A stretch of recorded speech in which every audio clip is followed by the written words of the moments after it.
Hi, everyone. I'm Carrie Cassidy from Project Camelot and very happy to be here today. So I have Dylan Monroe with me today, and we had a kind of a rough start when my computer is going slow. So Mercury retrograde and the whole thing. So Dylan, it's great to have you back on the show. It's been a long time, I think. And I know I saw you, didn't I see you in person in it was late August at the Reckoning Festival, right? Yeah, the first Reckoning Fest we got to meet, which was really fun, and meet 107 for myself, which was fun. Yeah, right. So what I want to do here is get you to introduce yourself and your deep state mapping project and whatever, and then, once you introduce yourself a bit, we can launch into what your current work is. All right. Well, I'm Dylan Lewis Monroe. I also go by A145, the map maker. It's kind of like my Pleiadian code name on my Rumble channel, New Templars. And I'm known as the map maker because I made the Q map originally, or the Q web, or the Q key, as I call it, which is this one that most people have seen, most people are familiar with. And that was released New Year's Eve 2018. And when there was a lot of interest in it, I thought this was just a personal project, but it ended up going viral. And so it kind of turned into my whole business. And technically, I'm an artist. My background was in fashion design, but I've always been into conspiracies really deep ever since 2005. So I had a head start on most of the Q crowd that kind of came on board, obviously in 2017, late 2017.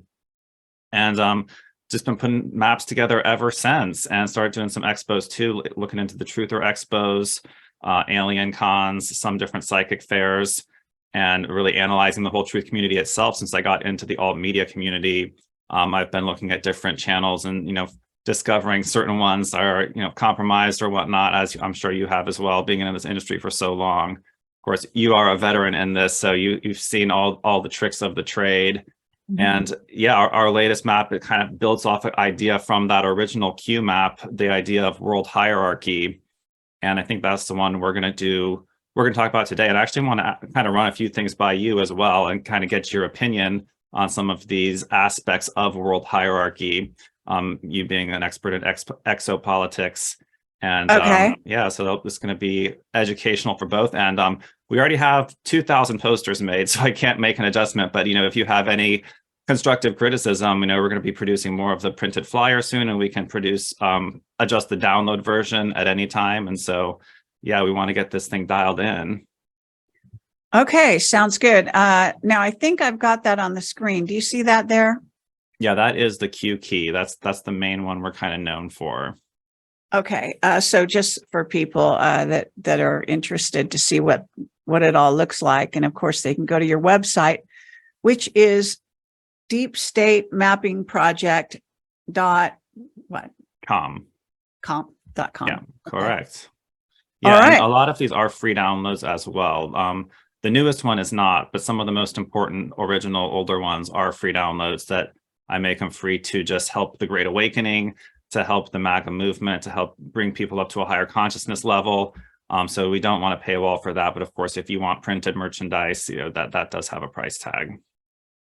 Okay. And now, in terms of what do you want to have? Do you want to share your screen, or is this what you want people to look at? Because I want to make sure we've got on the screen what we want to talk about as well.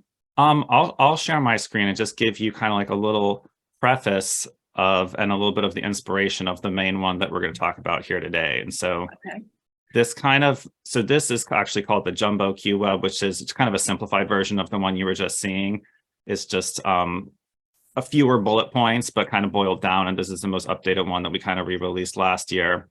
And so ever since the original diagram, we've had this pyramid of world hierarchy on it. And this is a really important aspect of all of conspiracy research for me, just understanding how the world actually operates, because most people just think it's we the people elect a democratic government and then they do our bidding, and it's completely not the case.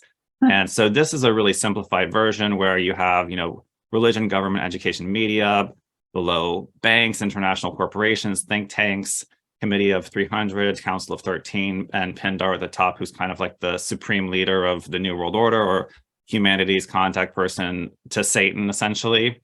And the one that I presented here on the original QWeb was more or less inspired by, or, reference to, oops, not that one yet, this one, which a lot of these, you can find a lot of these online. I've searched many times for world hierarchy pyramid, and there's a million different versions with different interpretations, and different ones include certain things, different ones exclude other things. And this was like my favorite one for a really long time, and I kept putting this one in my different videos to reference it, to show people, this is how the world is kind of more likely structured, not saying any of these are perfect. But this one's obviously ending with the queen, which is kind of a little bit questionable. And then this one is also completely excluding all different secret societies. I mean, you could kind of say that may fall in like this region here somewhere, but, it's not specifically referenced on this one. And then another one that I liked that was obviously a lot more abridged was this one, which gets a little bit more into the extraterrestrial, extra-dimensional aspect of hierarchy. This one's in like a really crazy order with Jesuits above Draco reptilians, which doesn't make sense. But, I liked the thought process of this one, that this was kind of where I wanted to kind of bridge the two of those that I just showed. And so my intention was to create the ultimate version of this, like the definitive version, the definitive screenshot of the cabal at the time of their collapse, which I do have to preface all this with saying, although this, and I'll bring it up on full screen in a second here, but this is my version that I came up with, and preface it with, this whole system is in the process of being destroyed by the White Hats. And so this is kind of like the final version of how complex it got. And a lot of people ask the question, why is the operation taking so long, right? You hear that a lot. And I think when you see this diagram, it kind of not only makes you realize why it's taking so long, but it actually makes you question if it's even possible to take this thing down, because it's so complex, it's so well established, there's so many subsidiary groups, so hierarchical. And so you want to reply to any of that before I pop up the main one? I think, no, go ahead. Let's continue and see where we go with this. I might have comments on that one you had up there, but I think I'd like to have you go into a little bit more. Okay. So here is the one that I made that's meant to be the definitive edition of this. And it's obviously a lot more complex than either of the other ones you just saw. And I kind of separated into these four main categories, which it's also even on the back. I kind of break it down into essays. But like the first tier, the bronze tier on the bottom, general population, and basically the world that normies are aware of, going up through some of, well, obviously, same as what I said before, government, media, education, and then kind of corporations above the government, which in the truth community, we've become aware that our government actually is a corporation. But even though that's a corporation, there is other corporations such as the military industrial complex and banking and the Federal Reserve, which is a corporation that's actually kind of controlling our government, as opposed to the other way around, as most people would like to think that, our representatives create regulations for the corporations. It's really kind of the opposite, that the corporations are creating regulations for the government to pass as law so that they can operate with impunity. And so then the way I divided this was the tier 2 is this silver tier here, which is representing the secret societies and think tanks. And I will zoom in a bit for you guys. The first tier is pretty basic, but this is where, this is the tier that was kind of excluded from my favorite one previously. And I did put this Masonic compass and square kind of center. And I think a lot of the individuals involved in this tier are involved in Masonry, but it's not necessarily this whole tier is Masonry. There's other organizations here, and we even get into some of the higher level corporations that are sort of beyond the laws of normal corporations, such as the military industrial complex ones and the high level financial ones like BlackRock, Vanguard, State Street. And this tier is also divided into what I call Octagon Group and Hexagon Group. You've heard a lot more about Octagon Group as kind of the military wing of this whole thing. And this whole structure was sort of evolved out of aristocratic knighthoods from the medieval period. It all began with these knighthoods being created as protection of medieval villages and for the Vatican's crusades in the Holy Land. And this kind of evolved into the military industrial complex today. Because obviously the people with the best weapons have the most ability to create regime change, control the people. And so the people actually running the show have to be in control of those organizations, or else you would have United States of Boeing, essentially. And so this all is hierarchical, and I think it's controlled through these secret societies in order so that these people who actually control the weaponry don't get out of line. And Octagon Group also includes like intelligence agencies from all different nations, and as well as cartels, the black market. And then Hexagon Group is more of the political wing, which involves a lot of these think tank groups like Bilderberg, Council on Foreign Relations, and then also including groups like Soros and all of his subsidiaries and scientific institutions as well as financial institutions. And all of this, some say, according to Benjamin Fulford, is pretty much run by the Khazarian mafia. And they're involved in Octagon Group as well.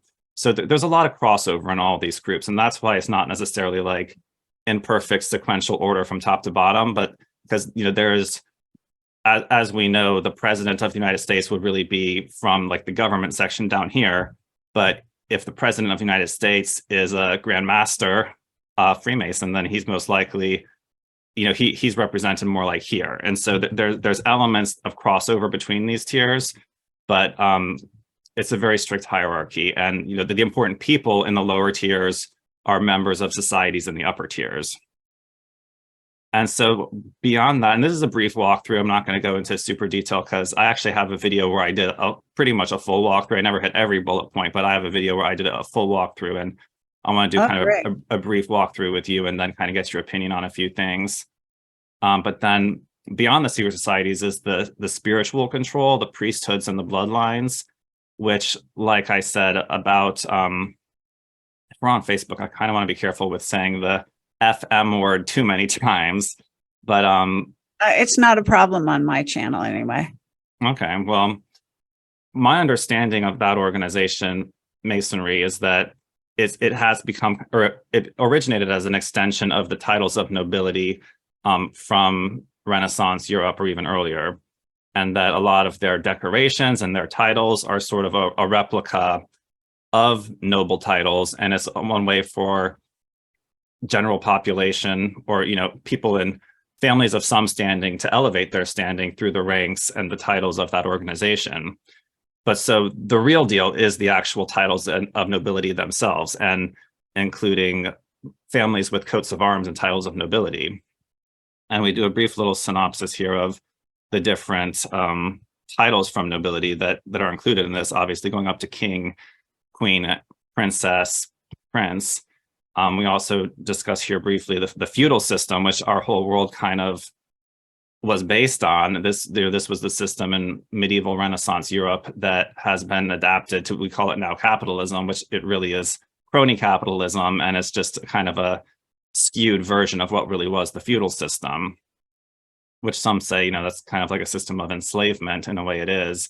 But, there are ways for people to work their way up through that system. It's like the American dream for knights in the Middle Ages. But I put the spiritual control above the societies, which you don't see on every different map, but I put that there. And the spiritual control ties in with the titles of nobility, because everyone in those societies has to have a spiritual belief system. And I think people's spiritual belief system is fundamentally what guides them in their decisions. And, we have these publicly acknowledged spiritual belief systems, with really the Vatican is the central piece in all of that. But then I've been looking more into what level of control the religion of Islam has, because they seem somewhat independent of the Vatican. There is collusion there, but it's not a clear, Vatican has control over all of Islam still. And from my understanding, when Islam originated, the Vatican may have been responsible for that because they wanted to take down the Eastern arm of Christianity, Eastern Orthodox.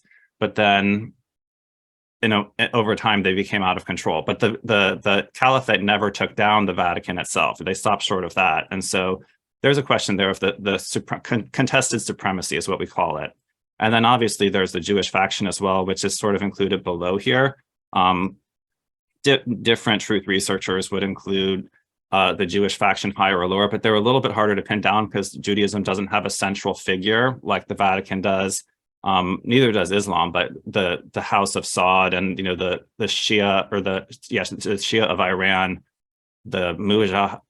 I get my Islamic terminology a little bit confused sometimes, but there's two branches of Islam, and there's some contested authority between those two as well. And then it's also important to include here the Asian dragon families, which is more in line with the titles of nobility, not aligned with a specific religion, but they have their own say in things, and they don't always have the Western authorities don't always have complete control over them. And I think that they have played a big role in this white hat plan to take the world back from these satanic forces. And so above all these publicly acknowledged religions, Christianity, Islam, and Judaism are the satanic religions of the elite, which we got some names for these here. And I've taken some of this information from the testimonies of Jesse Sesbotar and a lot of other references that have been saying that there actually is satanic religions in the highest circles of the elites, that there is witches and warlocks up there. This organization called the Mothers of Darkness, which I'm really intrigued by how much control a lot of these females that are wedded into noble families are exerting in the actual system, because a lot of people think our world is all patriarchal, which in many ways it is, but I have heard that these Mothers of Darkness behind the scene may have the final say in some things, but it's debatable as to how much. Okay, well, I mean, I guess I don't know what she's called, but the head of, in theory, the head of all the dark forces is a woman this right now, and at least according to Mark Richards, I don't know if I discussed this with you before or not, and she is both on the light and the dark path, and it's one person. She resides in France, and so that's kind of my understanding of it. So I'm not sure where the Mothers of Darkness, and it would seem to me she would be below her if the information I've gotten is correct. I do want to say a couple things. Is that all right? Go ahead. I didn't want to throw you off your game here too much, but I'm noticing that you have a lot of references, like both above and below the line, to what in essence, Illuminati is like a big bucket term. And it looks like, as far as I can tell, you've got that down here on a lower level. Maybe I misinterpret the way your chart goes, but in essence, that's kind of like, that would include all of these levels, in essence, all the way up to at least the ET level. So I'm not sure where you drew and technically Pindar would be the head of the Illuminati, so not sure where you're going with all. I mean, I see that you kind of have to delineate out these various factions but how they reside, you know what I'm saying, in a hierarchical kind of a fashion. That's where you get into issues because of what one person understands versus another, and so on. And just out of curiosity, where do you have the P2 Lodge? The P2 Lodge is right here, and it's sort of positioned as, so this kind of architectural delineation here sort of separates the highest level societies from the more general societies. Because I mean, Freemasonry goes all the way down to pretty much normies, down at this Entered Apprentice, the Blue Lodge. It's right. Like they're light years away from these high level organizations. But sure. There's certain Freemason lodges such as P2, which has, I guess, become P3 now. I think P2 was banned. And then United Grand Lodge of England. House of the Temple in DC are kind of the ones running the show. Okay, but then you've got the Vatican above that. That's not actually how it goes. I mean, so yeah, so I'm just not sure about the placement, I guess, in the hierarchy when you've got certain things above other certain things that don't necessarily, they're not even separate, you know what I mean? So yeah, I just might have some issues with some of that. I think it's good that you're delineating these things though, because you're bringing them all in so people can see them. It's interesting to me that you've got the law of the sea, admiralty law, way over to the right. And I guess you're countering it with spiritual law, which is interesting. It's a different way of seeing it. But again, admiralty law is really, at least as far as I'm concerned, not is more of a military designation. So, and that's the language, this is the codification of religion. So on a certain level, you would expect to find it below the religious hierarchy. Yeah, there's definitely a question of, when we're talking about hierarchy and then you add in systems of law, it's not exactly like a system of law fits in a hierarchy. But yeah, I mean, there's definitely room for moving things around, and there's so much cross-pollination and right. People who are in multiple groups. There was exactly. A news article from, I think, 2018 that was saying the Vatican ordered the Knights of Malta to kick all the Masons out of their ranks.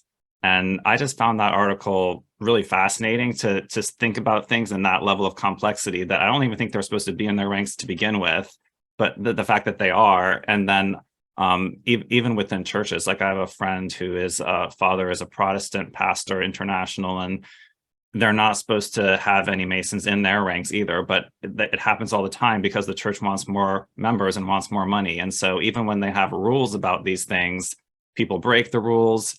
And so, yeah, this there's definitely probably circumstances where things could shift here in terms of top to bottom, but just have everything in one place was kind of like the main idea here, and to put it up for people's consideration. Okay. Yeah, I see that. So, yeah, I mean, you can look at various things and also see that they might be derivative of other things. And also this sort of Jesuit order, how that other image we were looking at earlier was putting the Jesuits below, or I mean above, was above something that Reptilian. Yeah, obviously, it's not above it, in their dreams maybe, but that kind of thing. And interesting, there's some things about the Anunnaki. I don't know. I'm sorry, sort of, I guess we haven't gotten to the upper level of the ET side, but certain, the pharaohs and the Anunnaki are a subgroup from the Anunnaki. So yeah, anyway, it's just, I mean, one could go on for hours and hours just looking at all your little bits and pieces and designations and so on. It is fascinating. Okay, why don't you continue? And then, because I wanted you to get through the chart, like also before we started talking about it. Mm-hmm. And this is the part that I really wanted to get your opinion on, was the extraterrestrial off-world part. And so we have here on the lowest portion here are some of the more physical ones, 3D physical negative ETs. As Satan's kind of a term that a lot of people put at the top of the chart, and that's where it ends in the world hierarchy. And if that's a specific entity or a title that's passed from one person to the next is debatable. Again, same with the Anunnaki gods like Enki and Enlil, which a lot of people say one of them or both was Satan. And then the more like Canaanite gods like El. But the more tangible factions here would be like the Dark Fleet, which is the extension of the Nazi space program. also known as the Giza Intelligence Group, or in German, the Nachtwaffen. Okay, well, but you don't have Marduk on here. So Marduk is to some people is considered Satan. Enkin Enlil maybe even predate the thinking on that, on the idea of a one Satan. But Satan also relates directly to Saturn and the rule of Saturn, which is Saturn is a major portal out of our solar system and into others. And so that's part of the power of it. So, I mean, I think Satan in theory would be higher on this, this pecking order, so to speak, than it is.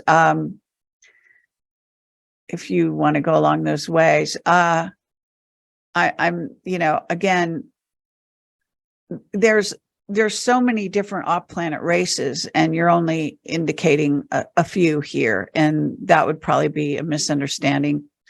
There's also because of the pyramid, and it was getting kind of smaller towards the top. I know there was a lot more I probably could have put in the extraterrestrial section, but it was kind of getting more abridged as we got up there. And then, it also gets into questions of there's not as much documentation of that as well. And so I definitely know there's a lot more in here. That's why I did want to get you to kind of fill in some of the blanks here, but there's obviously not space for everything either.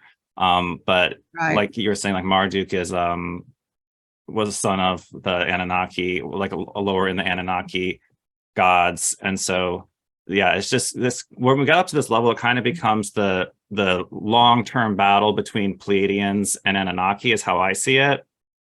And one thing I was going to actually ask you about was the Egyptian gods kind of stand out to me, as I've heard other YouTube channels recently talking about the Egyptian gods were Pleiadian.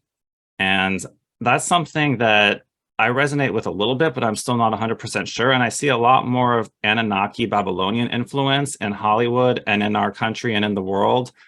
Well, let me define Anunnaki for you in a way that I don't know if you're considering. So Anunnaki wouldn't be, I guess you would say, Pleiadians versus Anunnaki. That's actually incorrect, because the Anunnaki were Pleiadian, and all the humanoids, in theory, go back to Lyra. So Lyra would have to be up on above even Pleiades and Nibiru, where the Anunnaki ended up. The Anunnaki are a break-off group from the Pleiadians.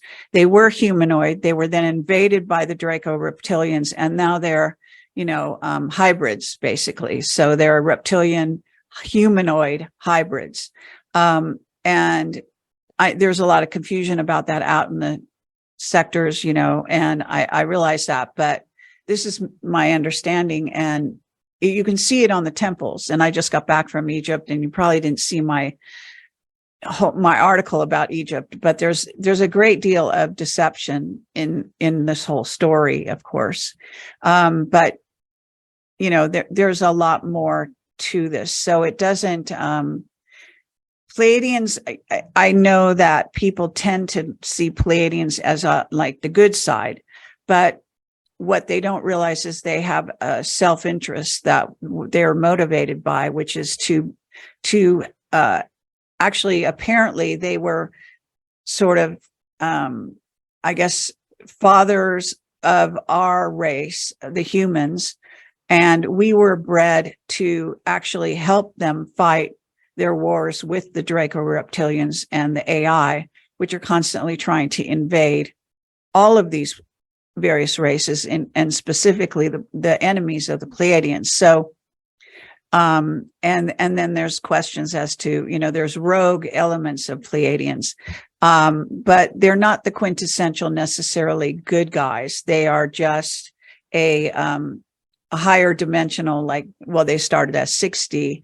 I tend to think of them as going higher now, but depending on the group and so on and so forth. So, in other words, they had self-interest, and they were supposed to be very, helping us.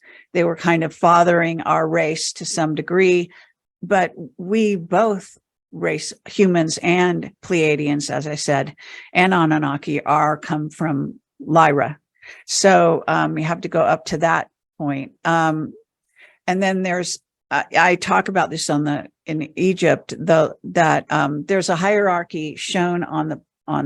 Have you been to Egypt? I can't remember. No, but I do want to go, and I'm very jealous of your trip. It looked fantastic.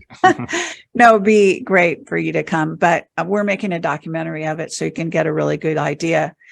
We've also made a few other documentaries of the other trips that we've done, but the more I go, the more, I guess, deeper into understanding the symbolism and what they're the misleading sort of roads they're taking people down on, the propaganda aspect of what's on the temple walls and how it might have been distorted over time. So the lion beings, there's also this idea that there's a hierarchy of certain kinds of beings, and the lion beings being the top echelon. So I don't think you deal with that, but in the Sphinx was initially a lion being, and that predates anything as far as the pyramids and everything else there.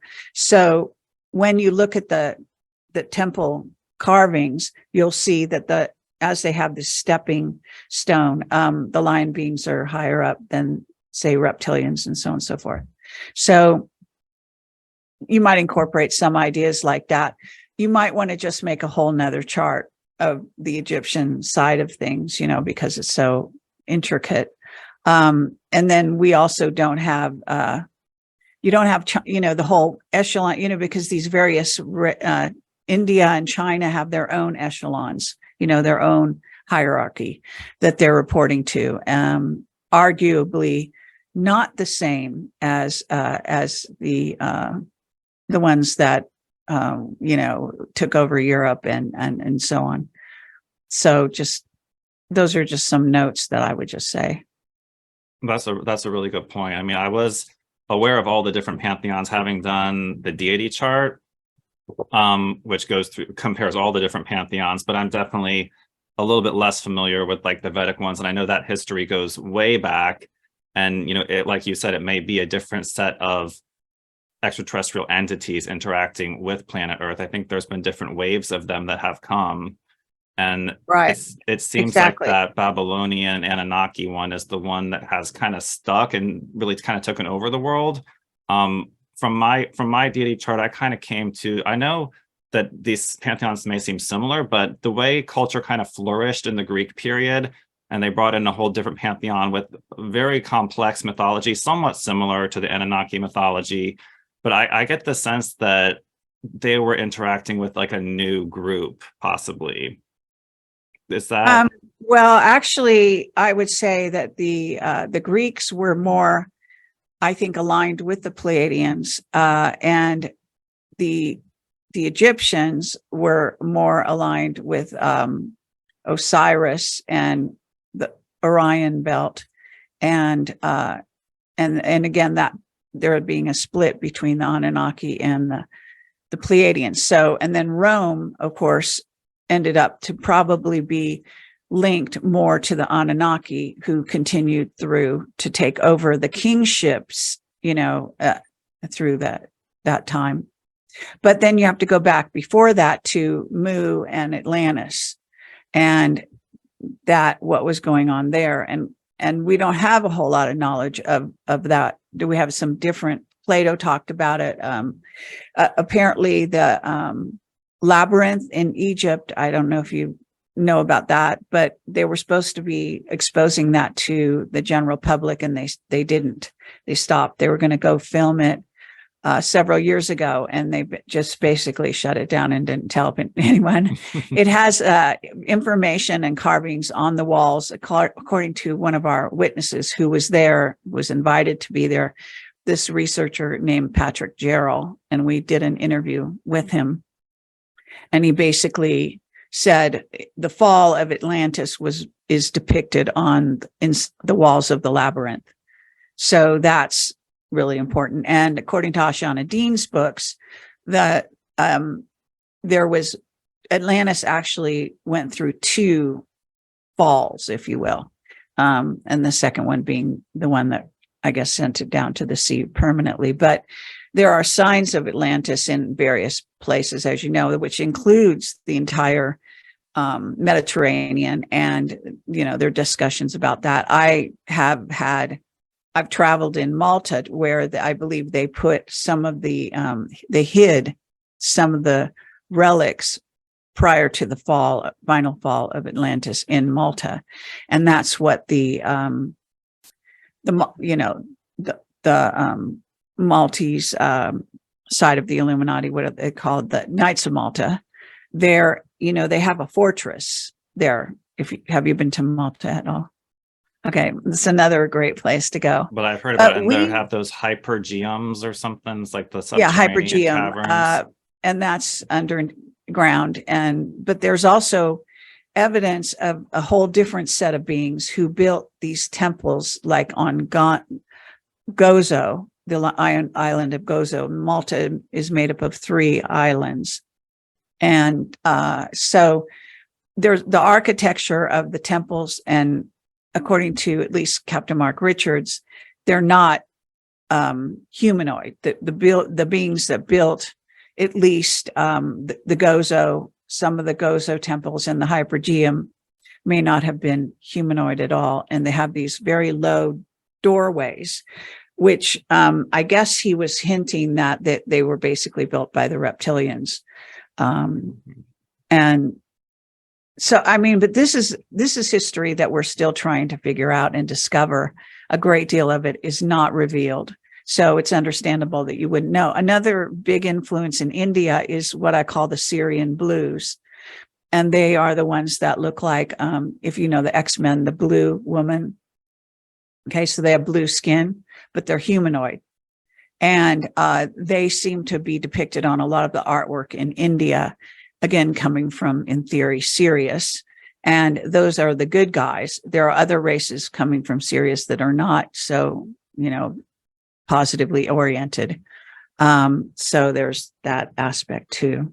But there's, and now there's a new group, or some more new groups, which are coming in. According to my whistleblowers, more than one, saying, and I hate to say this, but the spider beings who have come in and decided that they were going to back the Chinese and bring them into control of the earth, so that the Chinese have other ones like the reptilians. They've reported to the dragons, dragon being a huge icon for the Chinese, but this is more recent. So there's that aspect, but I don't mean to sidetrack you too much here. I love it. I could talk about extraterrestrial races and who's on which side forever. And it's great to hear you have a lot of insight on that.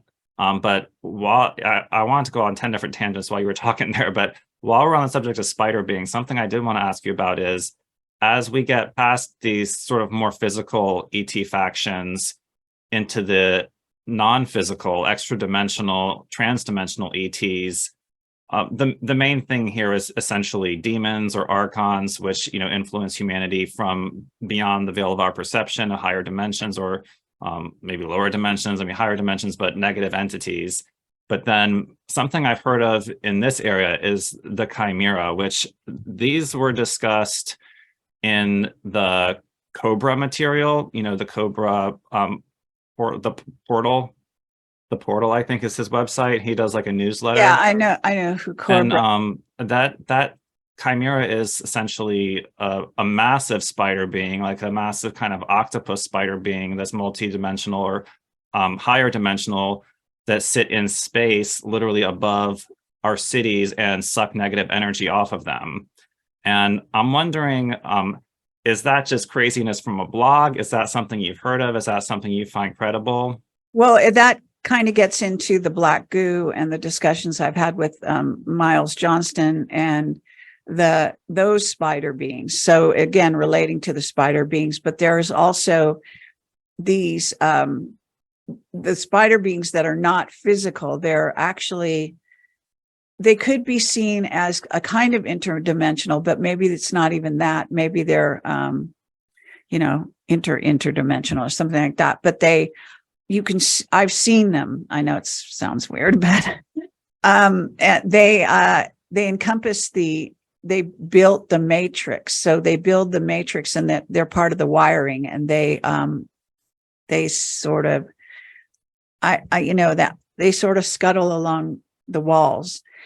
When the matrix melts, you know how the Matrix movie showed you a matrix, literally, right? Mm-hmm. That is actually more or less similar to this, what our real walls are made of that encompass this dimension. And these beings are at these junctures, and they do move along. So they're spider-like. Whether, that's the right term for them, I don't know. Chimera tends to also be a shapeshifter.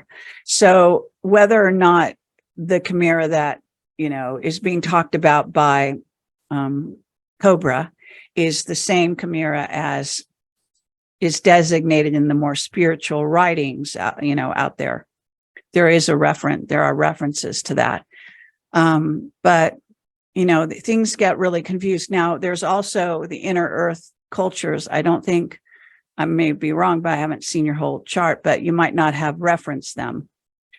And to get some understanding that there are races that are more advanced than we are, living in inner earth, that have refused to deal with us until we were raising our vibration to a certain degree. And that gets into these books, which is a series of books written by this individual who was a journalist in Romania called Radu Cinemar, and the Transylvanian Sunrise and Moonrise are the first two in the series. But they eventually, book 5 and I think book 4, and there may be a new one since then, but they are revealing the inner earth beings, and the inner earth beings have started to want to interact with us now on surface earth. So I don't know if you have that in your chart. I make a brief reference to Vril in kind of like the wizard warlock section, and that's kind of more in reference to the Nazis that developed the Vril abilities, but I actually don't have the inner earth any part of that in the hierarchy, because they happen pretty separate and more they're separating themselves. I recently read The Coming Race about the Vril, which is debatable if that's truth or fiction, but pretty fascinating content there. Yeah, it's definitely they may be a faction here in the future at some point that plays an important role. Well, the Chimera is also, I'm sure you've seen those sculptures they have in several different cities across the world that are the big black spider. The name of the artist escapes me, but they're near specific museums, and some people say that's the Illuminati acknowledging that there is some kind of either spider being, and I'm not sure what the scale of them is intended to be. The scale of the sculptures is, the height of about 3 humans or so, but whether that's intended as like a massive, sperm whale size organism that exists in space, or something that same scale as they built the sculpture. What's your opinion on those sculptures? Is that reference to the spider beings you're talking to? Well, talking about.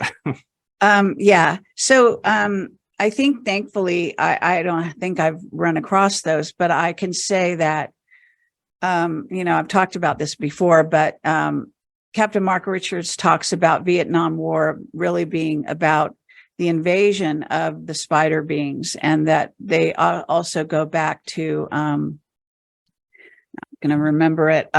It's this civilization back in time, and that was in the area of Cambodia, Angkor Wat. And so, have you heard me tell this story before? I think I heard you talk about Angkor Wat recently. Because I think I talked about it or something, kind of briefly. But it is about the spider beings, and they are supposedly about the size of a VW bug, and which sounds like it might be similar to what the artist is depicting. But that would just mean that he is tapping into that. From my understanding, Chimera would be the wrong name for them. I don't know what the name for them really would be, but just personally, I don't think that's accurate. I know that what they do is they mind control their victims before they kill them. And so what happened with Angkor Wat is it's always been a mystery in time, in history going back. And I don't even know which century it was, but the bottom line is that they entered through a portal into that area. They came back during the Vietnam War era, and that the real war was with them to close the portal again. But at any rate, during Angkor Wat, there's a city. It's a gorgeous, city sculpturally, and so to speak, and it has a river running through it. So what the spider beings did when they came through the portal, this is the story, is to mind control the humans to think they had no water. So they were dying or weakened because they were dying of thirst, and then they killed them and eat them. So it sounds really awful, but they disappeared almost overnight. That city, that's been a mystery. And what happened then when Vietnam came around is they started coming through those portals in the east again. Now they have also been, according to Miles Johnson, who's British, found in what we know of as the Lake District, but they keep to the underground caves and things there. So I had 3 military guys. I put out the word that if any military guys felt they had their mind wiped and they had memories of this, they should come, contact me. So I got 3 guys came and contacted me. Only 2 wanted to come forward, and ultimately only 1 did. But the story was that that's what they thought. They thought we were fighting battles, but they found out they were fighting these particular aliens and stuff. So it's a really kind of graphically awful thing to think about. But strangely, then I have another whistleblower completely unrelated to Mark, who started telling me at a certain point several years ago. I've been doing this for 18 years now. So, when I say several years ago, it could have been 9 years ago. I don't really know exactly, but he started talking about an incoming race. They're like new kids on the block is how he referred to them. And they were, in essence, spider beings incoming. So I'm sure they arrived. Whether they're exactly the same ones that came through the portals of Angkor Wat, I don't know. But these are the kinds of things that we don't know. There's thousands, if not millions, of different races that are visiting our planet on and off through the decades. So the reason Egypt is so fascinating is because at a certain point, that one of the cultures came along was pictorial. They were very into these, drawings and carvings of actual beings. And so then they give you a sort of clue of the sort of compendium of beings that have actually come in as depicted on the walls of the pyramids. I mean, not pyramids, but the structures and temples, is that it appears to be a peaceful exchange of goods and services, and especially gifts they bring to humanity. Okay. So that's what's depicted on the Egyptian. And then you don't have any sign of any war until the time of Ramses, when he basically pastes his own carving on top of the temples that have already been there predating him. So that's quite interesting. Which isn't to say that that's accurate. It's just the way it's depicted, and what there's a lot hidden in Egypt and a lot that has never been discovered or exposed. So that's also important. And there's a lot of contradictions there too. But yeah, so. Yeah, I don't think you can say like the Egyptian gods came from the Pleiadians. There's been a shift in power, I think, because there is a contradiction, because some people say Thoth and some of the Egyptian gods were descendants from Atlantis, and that obviously they had some culture, they brought development to humanity, taught humanity some things, but there's also contention of whether Egypt was a slave-based economy or not. And obviously in the Bible, it's demonizing Egypt, saying that they're slave drivers. But some recent archaeologists, and who knows if they're accurate or not, have said that people building the pyramids had middle upper class living quarters. And so, we don't really know. And there's also the contradiction of, if the Egyptian gods came from Atlantis and then they built the pyramids shaped like Orion, but then the Nazis are working with negative Orions, it's like... Well, I mean, the pyramids, I can say that the pyramids, that the main 3 pyramids on the plateau were built by off-planet race and not humans at all. That's completely a mistaken understanding. And probably in an older period. And that the lower, what they call the step pyramids that came later, this is the rewriting of history. Okay, so this is not what Egyptologists teach people, but what it appears is that what you find with the step pyramids is they often have crumbled over time. And those were the ones that the humans tried to copy, the original ones built by these off-planet races, or one in particular. And I don't know the name of that race. I don't think it's the Anunnaki, however. I think it's another race altogether. And that, again, it goes way back. So, and there are pyramids all over the planet as well. So some races come in with pyramids, and actually, do you know that they've also photographed pyramid craft in the skies, right? So that's been over the years, as they call them UFOs, but there are particular ones that actually are shaped like pyramids in craft. We might kind of have one here. It's like, that's not exactly what this was kind of intended as, a Pleiadian pyramid craft, kind of monitoring the situation down here. And I put my light code symbol on there, but it's kind of just decorative, but that's kind of, well, there, in a way, the intention. Apparently in Spain, and I'm sure it's not the only place, there's a pyramid like that, what you've drawn on the right, that is, in other words, the half of the pyramid is underground and the other half is above ground. Oh. And that's, it's a certain kind of pyramid, obviously looks more like a diamond. But that's what they say is, it's in Spain, and it, there's a reptilian alien base in Montserrat in Spain. And I went there, and climbed to the top, but the way they let you go up this trail and all this kind of thing. And I, just as a psychic intuitive, that's how I got a very strong take. And what they've got is a Catholic monastery or something at the top of Montserrat that is in keeping with the whole reptilians who run the Catholic religion.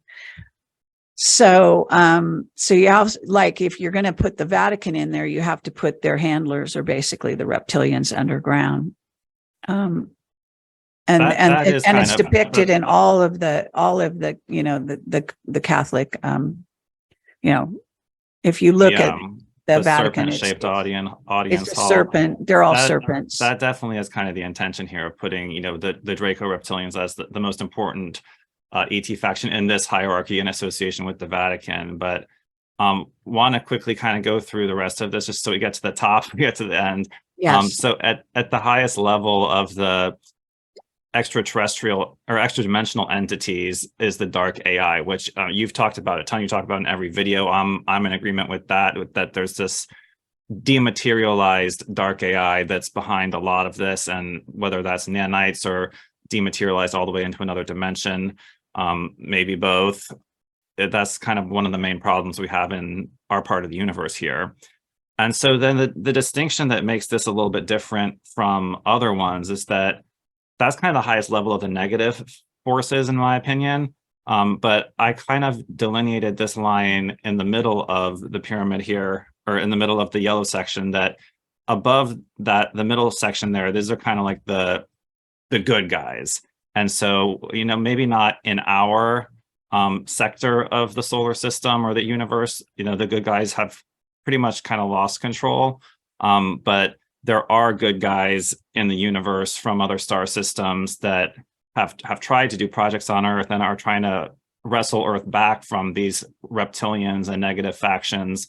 And Right. I mean, this part's really abridged because I didn't even include like the Palladians because I didn't want this to be about like everything, but you know, we include essentially Galactic Federation of Light as sort of a blanket term for all of that.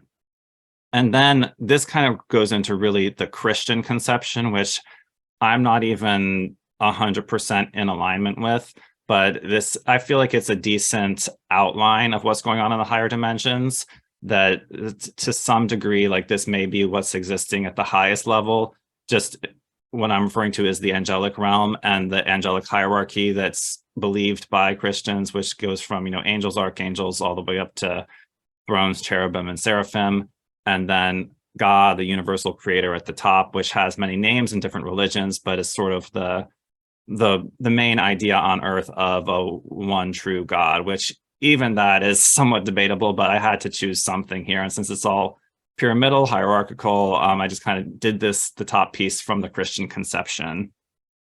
Okay, well, I mean, there's two main books that I would say that you might want to consult to get a little bit clearer look at that stuff, which would be, one is the Urantia book, which you must know about.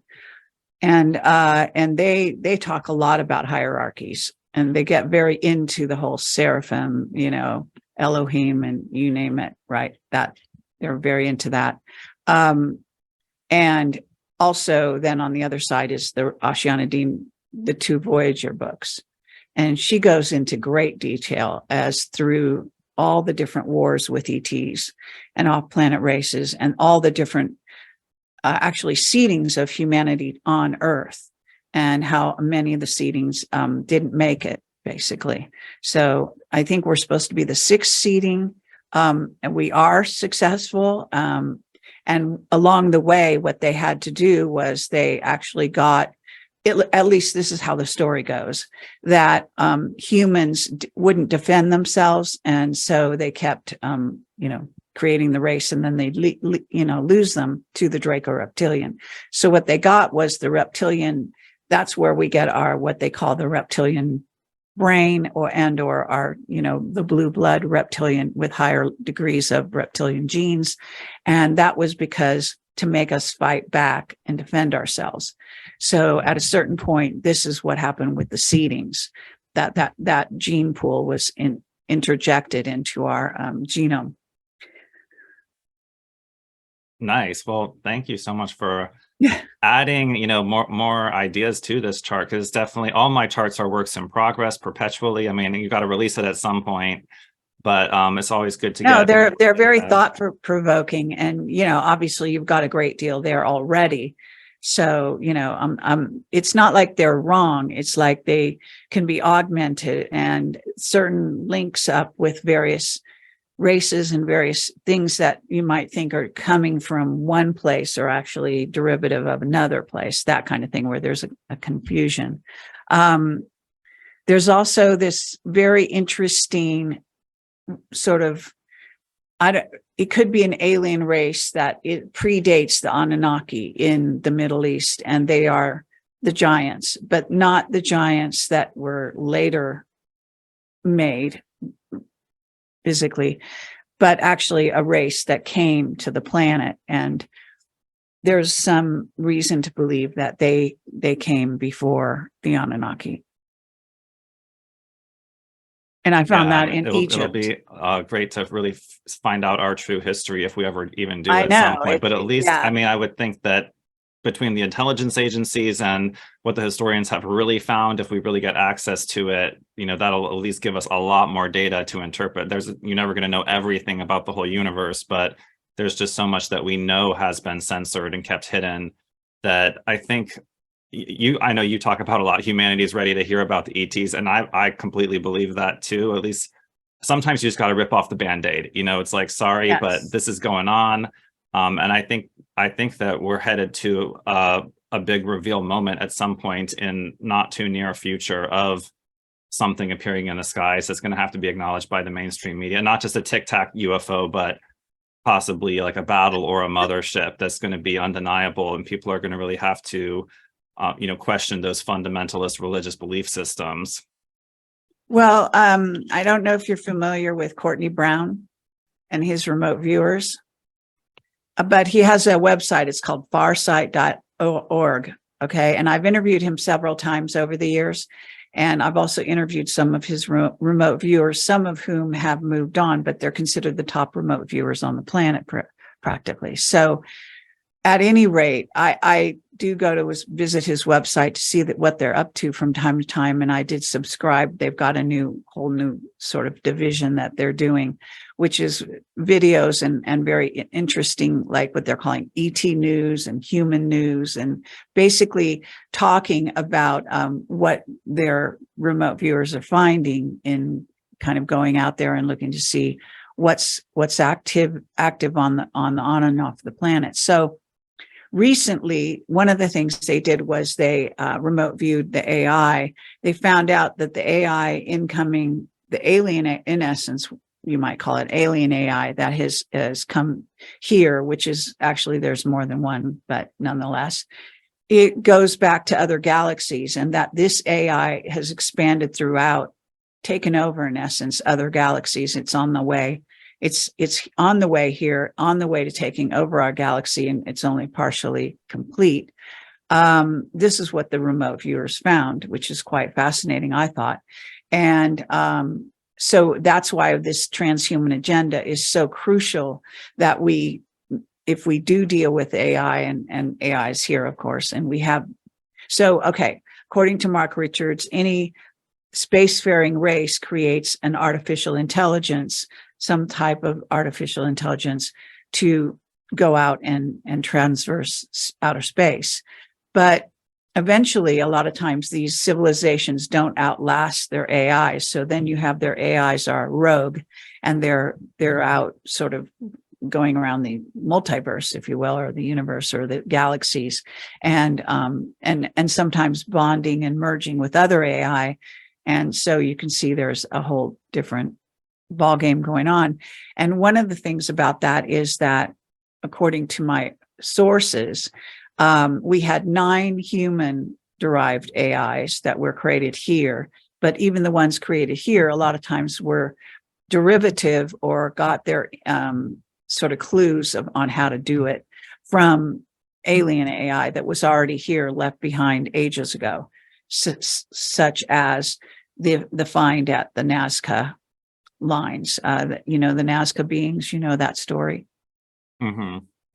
So that those are robots, those are AI, and they came here probably at least 2,000 years ago, maybe more. And they don't want that story to get out there, but I have whistleblower testimony on that as well. So these are, just roads I've gone down, but it's very important to understand that I have a source right now that is, he's called Major Solomon Berg, and he and the Air Force, they captured a Yeti, what you call a Sasquatch, in the Pacific Northwest. And he eventually learned how to communicate with it telepathically. So he learned a great deal about their species, and they came here from outer space in a spaceship. They tended not to build their own because they like to borrow other ETs' spaceships, apparently, downed ET, and then repair them and use them to go around the universe. But they can also build their own. I mean, there's a great deal, and I've interviewed him twice so far. He's, at the moment, it seems like he might have disappeared, but I hope not, because I'm still trying to get more information. But he gave me a great deal of information about his perception and what he's in this current secret space program, relatively young. And he said that there is, AI that has been, is in control of Mars and Earth, and that's considered to be a juvenile AI, and that it is not that controllable or predictable by the other AIs coming from other planets, and so on. So this is a big game, and the idea is that the Illuminati are getting advised by one AI and the white hats by another, but there's the thought that there's actually one AI that's in charge of both. So in essence, on a higher level, this is the kind of stuff that, goes off into a whole different area. Yeah, but I think the good news is that that negative system is clearly having major problems. It's about to collapse between the Silicon Valley collapse, Credit Suisse, and now First Republic. It's like the writing's on the wall. And I'm hoping that the White Hats, get their AI on the right program and have a good plan for after this. That's my hope. And I think the more people become aware of all of this, that they'll be able to recognize, when they see Maltese crosses and CIA lapel pins, that, we need to think for ourselves here and question the AI and be very cautious of even like Facebook, Instagram AIs reading your thoughts, because they're in our heads. Like I just had something last night. I was thinking of, this just popped up an ad that was exactly what I was thinking a minute before. And I was just like, it's so annoying. Like, get out of my head. But I think their system is in collapse, and it's going to be structured totally differently after this, once this all gets messed up. And it came from within. That's the other thing I want to say, is that while most of this is negative and all hierarchical, there's feuds within there. From one generation to the next, you may have different souls incarnating within a bloodline and with a completely different agenda. And I think that's maybe how this is getting started. We just saw Trump land in Scotland yesterday with like a king's welcoming and the bagpipes, and it's just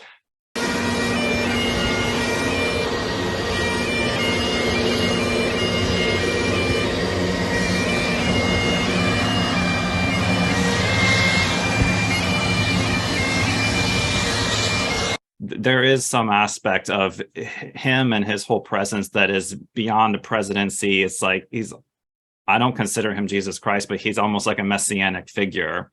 And I think he's going to bring huge changes to the world. Right. And I think he already has to a degree, as well as certain other key figures like Elon Musk and Tesla and so on.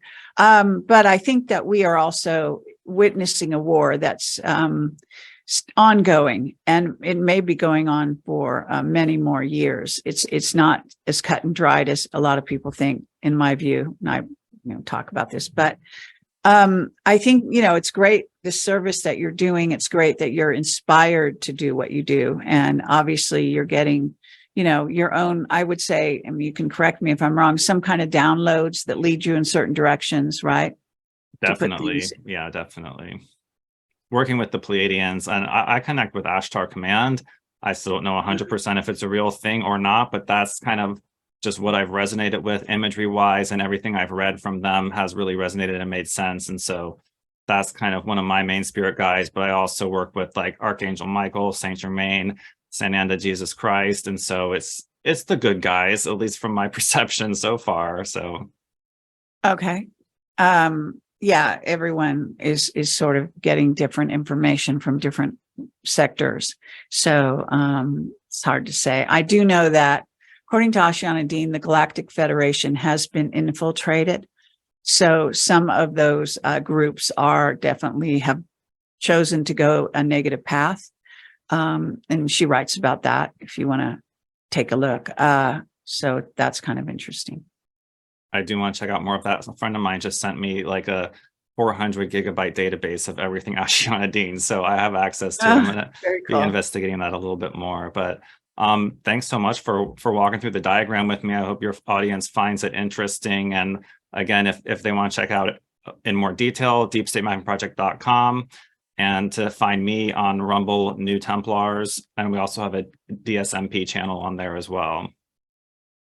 Okay, excellent. And like I said, it's very fascinating. I think we could spend many more hours in discussion on each little area of this chart. Definitely could. Yeah. And you might be able to.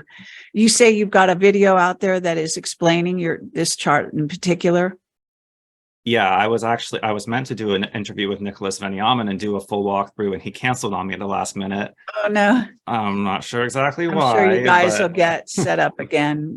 Maybe. But yeah, so I did it as a solo walkthrough, and I mean, we did a pretty good walkthrough just then. But I did a lot more detail, like an hour and a half of just pure walkthrough, and so they can check that out. It's on both of my Rumble channels. Excellent. Okay, very good. And your Rumble channel, is it called Deep State Mapping or? I have that one, and New Templars is kind of my main one, where I post more of my interviews. Okay. political current event commentary. DSMP is more for diagrams specifically, and expo presentations is more like just for that project. Okay, because obviously people can go there and get more, information about what you're doing and subscribe and all of that. So that'd be really good. And we'll put that on the page where this interview is going to be embedded on my website as well. And you're going to have a copy as well. So obviously we can put in the lower part your links, so people can find you. Okay. Sweet. All right. And am I going to see you at Trump Doral next week? Oh, no, actually, I am going on a trip, but it's not to do with that. So, yeah, well, I don't know. I hope to see you at another Truth Expo sometime this year. I have put sort of the word out that I'd be willing to talk at those, I guess those are the Clay Clark. Yes. Okay. So, oh, they won't let me talk. I'm going there as an attendee. They won't let me talk or vend, but I'm like, really? All right, I just want to meet some people and try to have fun. But yeah, no, they don't want anything to do with aliens. Most of those events are held at churches, so they're a little bit in the box. But it is General Flynn. It's like the original 17 Army. So we're gonna go there and see what level they're on. Right. Well, I know, I think Juan has been talking about it and some other people. I think Nino just said he wants to go. So be a lot of fun. I think you guys will connect with some great people. So enjoy. And we'll see what happens. And maybe that is one of the reasons why they don't invite me to speak. I don't know. I'm gonna stop talking about spider beings too much. Yeah, but talk about spider being as much as you want on my channel. I'm just fascinated. Like most people just talk about the Greys and maybe the Reptilians and the Pleiadians, but there's a lot of other stuff out there, and there are, just to be aware of it, and especially the AI aspect, which most people forget about. Well, that's coming front and center right now, so it's getting more and more sort of eyeballs on it. So inevitably, that conversation is gonna expand. Thank you again for being on the show. I'm sorry for the late start. This is Mercury retrograde, and I guess that was interfering. There's some kind of mechanical thing with my computer all of a sudden. Typical. But anyway, great to have you on the show and connect with you again. So we'll be in touch, and let's stay in touch. And when you have something new or what you think is groundbreaking, I'd be happy to have you back anytime. Awesome. Well, it's good to hear from you again as well. And best of luck. I can't wait to see your Egypt documentary. I'll be happy to share that on my channel as well. Okay, very good. Excellent. All right, everyone. Thanks for watching. Take care. Bye-bye.